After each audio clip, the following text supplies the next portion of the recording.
मैं बूंदी, राजस्थान की छोटी काशी और बावड़ियों का शहर कहे जाने वाला बूंदी शहर बोल रहा हूं, जो आज मेरी कुलदेवी आशापुरा और बिजासन माता के आशीर्वाद से मेरी जवानी और मेरे बालपन से भी अधिक शक्ति, भक्ति और बलिदान के साथ आज भी ज्यों का त्यों खड़ा हूं। मैं मेरे बूंदी शहर की पूरी आत्मकथा के साथ आपके सामने विद्यमान हूं। मेरे इतिहास के बारे में जानने आए दर्शकों, मैं आपको बता दूं कि मैं राजस्थान की हाड़ौती क्षेत्र से आता हूं।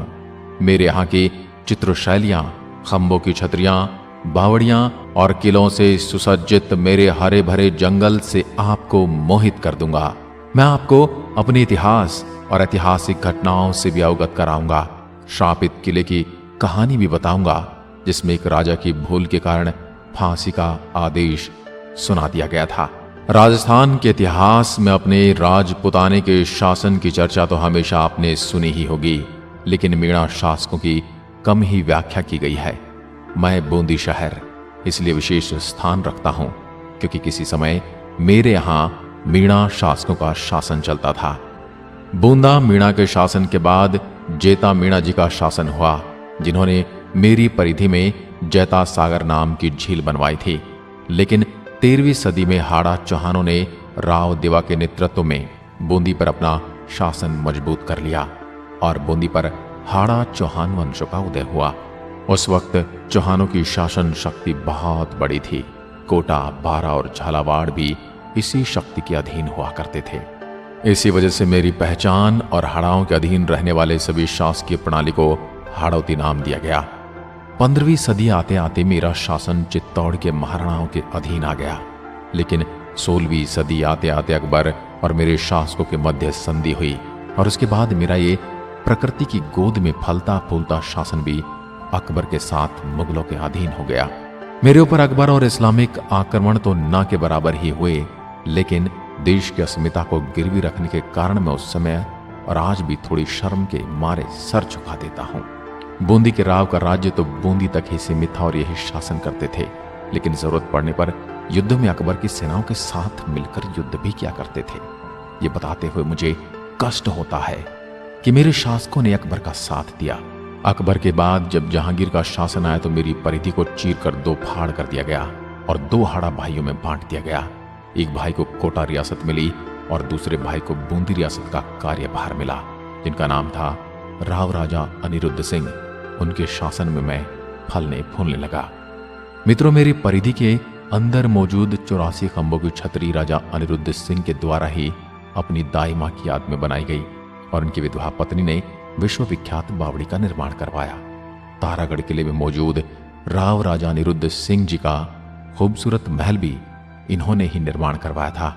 और 17वीं सदी में मेरी चित्रकला के मामले में विश्व में छवि बने, जो आज भी आप महलों और अन्य प्रकार की दीवारों पर टंगे देख सकते हैं। फिर 18वीं सदी आते आते मेरे सुंदर शहर को जैसे किसी की नजर लग गई। मुगलों से करीबी के कारण मेरे शासन पर मराठाओं की नजर हमेशा टेढ़ी रहती थी। उसका कारण यह था कि कभी भी युद्ध में सहायता के लिए मुगलों के साथ बूंदी को शासन प्रणाली को देना पड़ता था। बूंदी और मराठाओं के बीच कई बार भयंकर युद्ध हुए। बूंदी राजस्थान का सबसे पहला शासन था जहां पर मराठाओं ने आक्रमण किया था। अपने स्टैटिक लोकेशन की वजह से कई युद्ध झेलने पड़े। ताबड़तोड़ हमलों और भयंकर युद्ध का गवाह रहा मैं आज भी ज्यों का त्यों खड़ा हूं। फिर समय गुजरते देर न लगी। जनता के भारी दबाव और नाराजगी के बावजूद मेरे शासकों ने अंग्रेजों से संधि कर ली और मेरे शासकों ने एक बार फिर फिरंगियों की गुलामी स्वीकार कर ली। फिर समय आया 1923 का और मेरी जनता के द्वारा अंग्रेजों के विरुद्ध के साहसिक और भयंकर विरोध रूपी बूंदी किसान आंदोलन हुआ, जिस आंदोलन के दौरान 2 अप्रैल 1923 को हुए हाबी कांड ने पूरे देश में हो रहे अंग्रेजों के विरोध आंदोलन में आग में घी जैसा काम किया। मैं उस दिन खून के आंसू रोने लगा, क्योंकि आंदोलन में झंडा गीत गा रहे क्रांतिकारियों और आंदोलनकारियों पर गोलियां चलाई गई, जिसमें नानक भील शहीद हुए। फिर आया सन 1947। भारत स्वतंत्र हुआ और राज्यों और शासन को भारत में शामिल किया जाने लगा। कई रियासतों में बसे इस राज्य को राजस्थान राज्य बनाया गया और तारीख आई 24 मार्च 1948। उस दिन मुझे और मेरे पूरे शासन को राजस्थान में शामिल कर लिया गया और खूबसूरत नक्काशी से बनी बावड़ियों का यह शहर बन गया राजस्थान का बूंदी जिला। मेरे जिले की सीमाएं मिलती हैं चित्तौड़गढ़, टोंक, कोटा और भीलवाड़ा से। टाइगर यानी चीता को अपनी आंखों से देखने के शौकीन मुझे देखने जरूर आए। मेरे यहाँ मौजूद है Ranthambore tiger reserve, Mukundra tiger reserve, Ramgarh Vishdhari, Chambal घड़ियाल एवं ज्वार सागर अभ्यारण्य।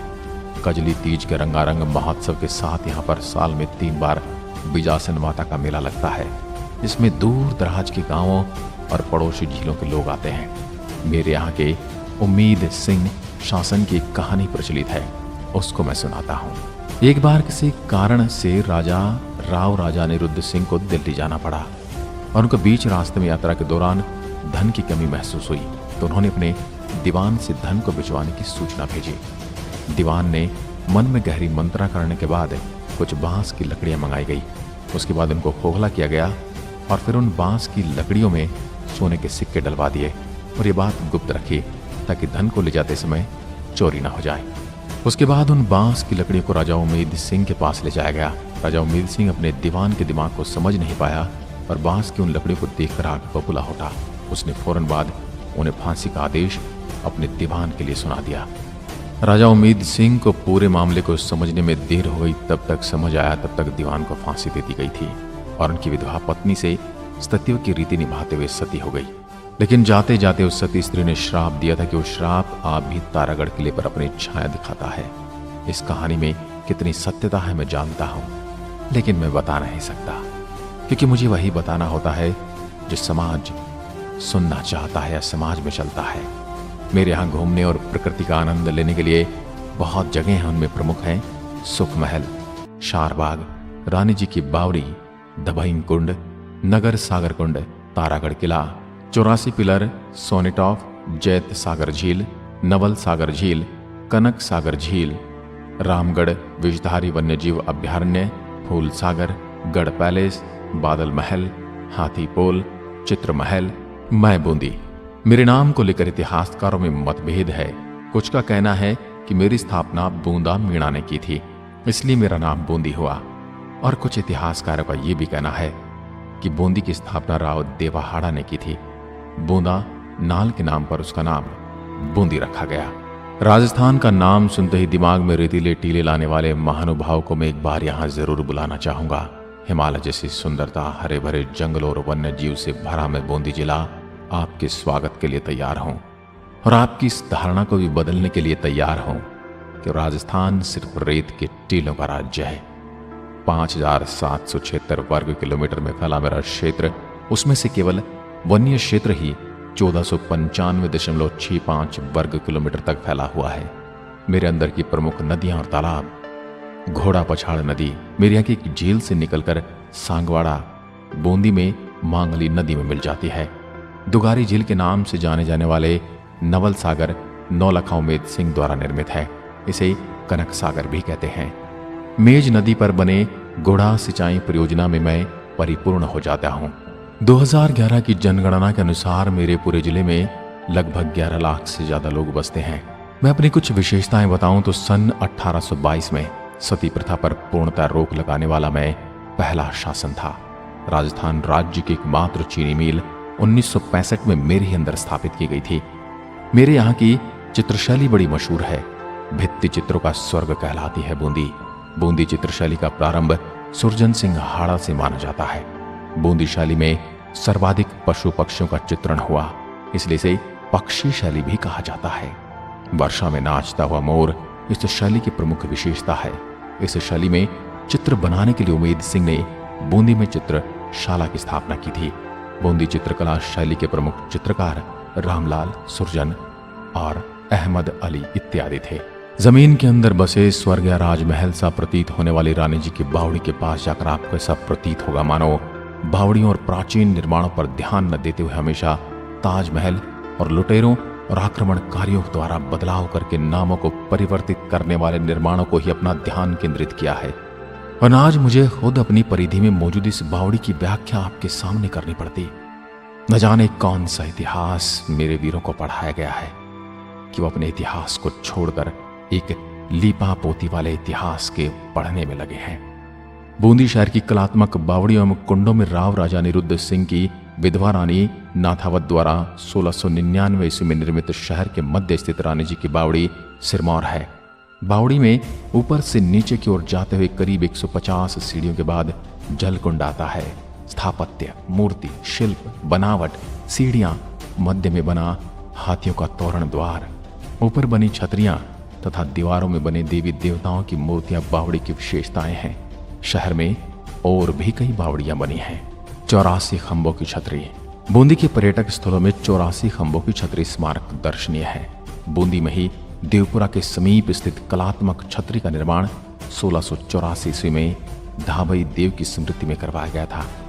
देवा राव राजा अनिरुद्ध शाह का धाबई था। 3 मंजिल की छतरी 84 खंभों पर बनी है एवं स्थापत्य कला का दर्शनीय नमूना है। तारागढ़ का तिलिस्मी किला। सन 1354 ईस्वी राव बरसिंह ने इसका निर्माण करवाया। ये दुर्ग 1426 फीट ऊंची पहाड़ी पर स्थित है। इस दुर्ग का एक नक्शा सिटी पैलेस जयपुर में रखा हुआ है। इस दुर्ग में एकमात्र भीम बुर्ज स्थित है। तारे के आकार में बने इस किले को तारागढ़ इसलिए इसका नाम पड़ा। मेरी यात्रा करने वालों के लिए सबसे नजदीकी एयरपोर्ट कोटा में स्थित है। कोटा से रोड के माध्यम से यात्रा करने पर कोटा से मेरी दूरी लगभग 40 किलोमीटर है। वहीं जयपुर से मेरी दूरी लगभग 220 किलोमीटर पड़ती है। देश की राजधानी दिल्ली से मेरी दूरी 487 किलोमीटर है। वहीं उदयपुर से मेरी दूरी 264 किलोमीटर पड़ती है।